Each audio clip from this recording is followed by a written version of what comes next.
on to Creative of the Week, still on visual arts. I've got Olivia, who is doing something that should have been done many, many years ago. Thank you. You're doing it now. Karibu sana to Life and Style. Thank you. You look lovely. Oh, thank you. So do you. Asante sana. So let's start with a bit of introduction. I've got these amazing dolls. I'll tell you my story in a bit, but just let's hear about you. Well, about these dolls? Or, Yeah. okay, We'll fine. start from you going to the dolls, of course. Well, what about me? I'm a bit boring.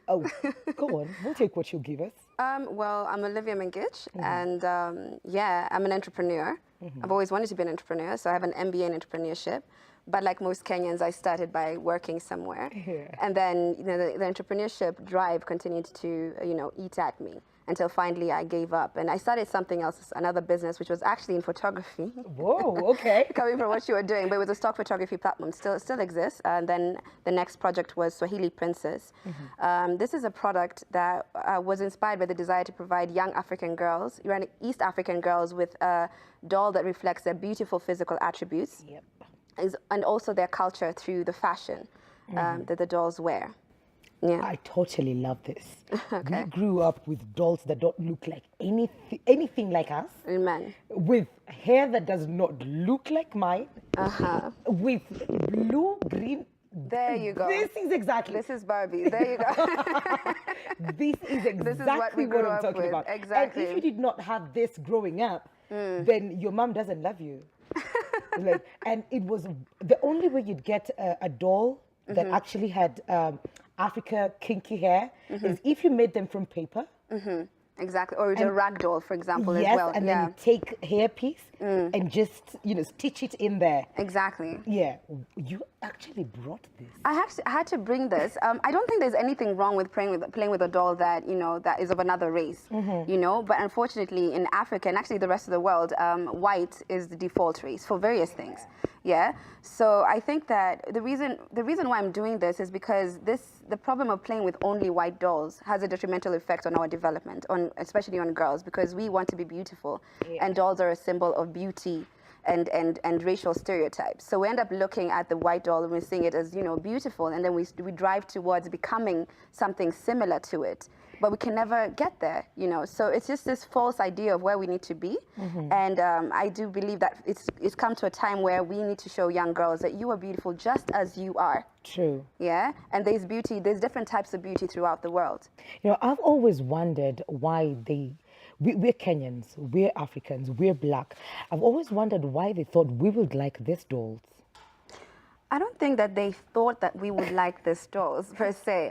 Okay, I'd mentioned earlier that white is seen as a default race, right? And the reason for this is the companies that are producing these dolls are businesses, right? And the majority of the people in the world that have a higher purchasing power in the Western world, and they happen to be Caucasian. Yeah. So what we do have a bulk supply, a large supply of white dolls throughout the world. So every other race from every other color does suffer the same issues that we go through with regard to not having black dolls on supply. The other thing is that you do have black dolls in, for example, America, because African Americans are quite African conscious, especially right now. Yep. So there are black dolls there. However, they're still trying to penetrate that market.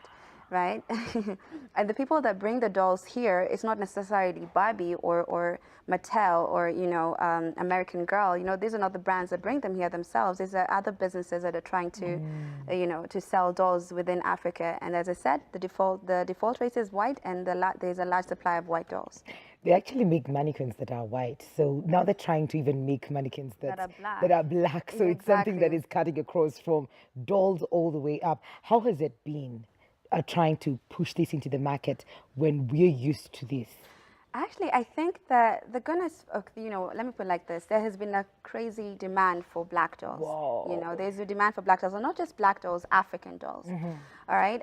So because we don't have that many black dolls, and African consciousness, the thing I mentioned earlier, isn't just in America. You have it going on throughout Africa today.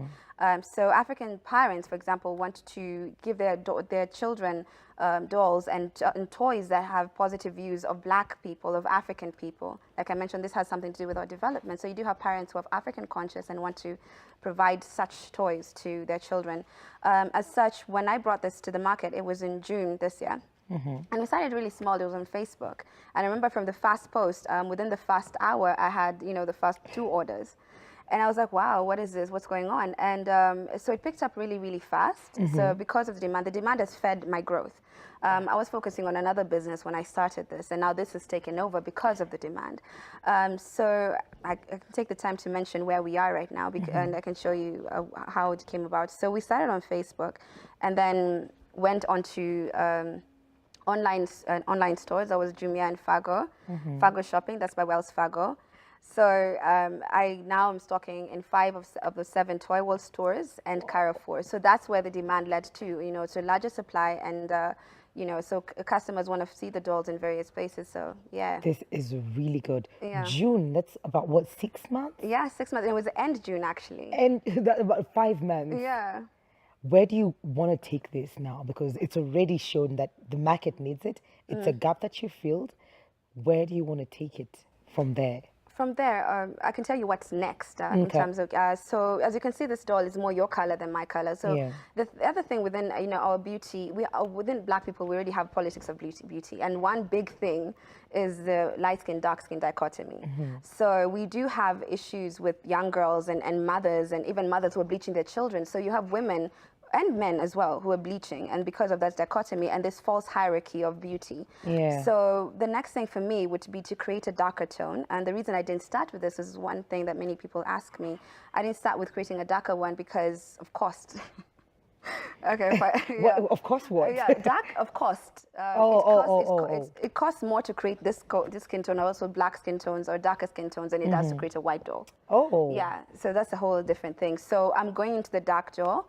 And then just, trying to push the brand. So it's all about awareness. Like you said, we're still at the beginning. We're still at the onset. So there's a lot more to be done with regard to pushing it. And maybe, who knows, we might have this idea of creating a TV series based on the dolls, just to push the cultural angle. Yeah, because it's not just in dolls. I mean, cartoons. Young girls are looking at Disney princesses and wondering why they can't be Disney princesses as well. I remember reading this, and this young girl was talking about how she can't be a princess because she has braids. Exactly. So kids see these things and they notice that they don't look like Cinderella or what's the name of Beauty? Okay, whatever. All this. No, that takes me back to what I said at the beginning of the show, that this should have been done when I was growing up, because most people who end up bleaching and thinking they're not beautiful is because of what they grew up seeing. All I'm seeing is blonde hair, light skin. You have to be skinny. Are you looking at making? Oh, damn. I know. But Are you looking at making dolls that are a bit plump, a bit? Yes. Yeah. With time, with the support of customers, we'll get there. It costs much more to create a full-figured doll, or even a doll of another mold.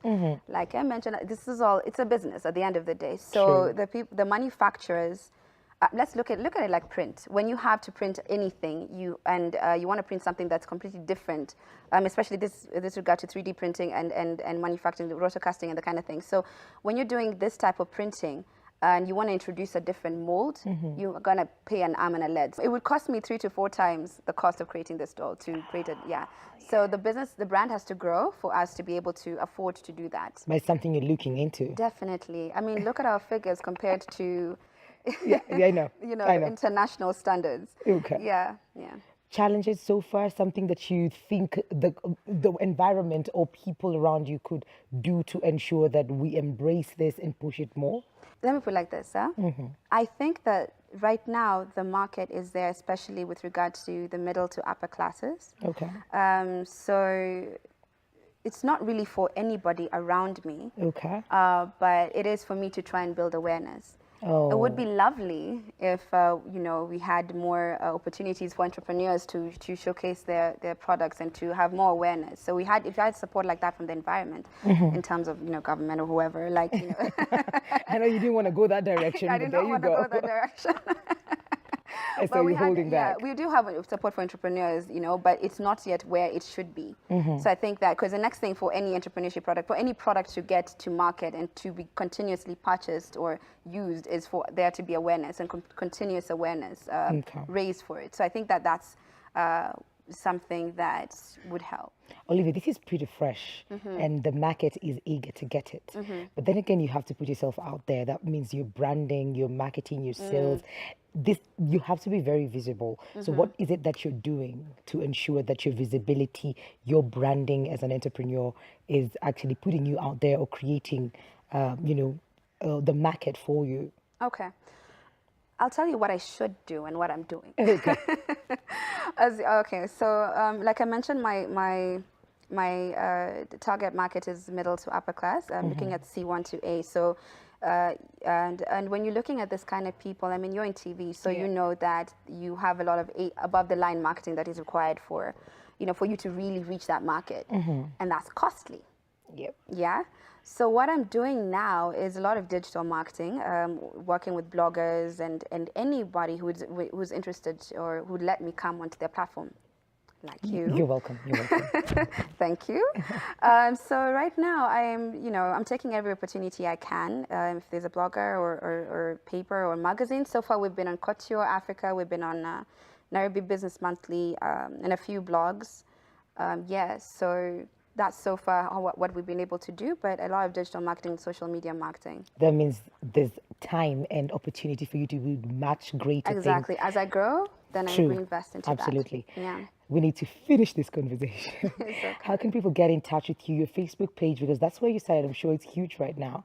Facebook page. Are you on Instagram? Are you on Twitter? Okay, we're on Facebook, Swahili Princess. Instagram, same, Swahili Princess. We have a website, but if you want to reach, depends on who wants to reach it to and gets in touch with us. So customers can get us on social media or email or call us. For retailers, we do have the website, so you can email us or you can also call us. So that's, What's the email address? It's info@swahiliprincess.com. Okay. Asante sana, Olivia. Okay. I think you're doing an amazing job here. Thank you. And our babies will be proud to for you to have started this for them. Exactly. So they won't have to deal with this. With only that. Blue eyes. Okay. Moving on swiftly. I love blue eyes. This has been Creative of the Week. We're taking a very short commercial break. When we come back, Aisha will be with you on Spoken Words. Don't go too far.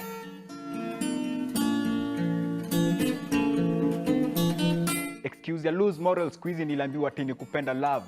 Ndio sababu since juzi HIV haikwangi reserved for the red light district. So usipochunga utaget served what you never really deserved.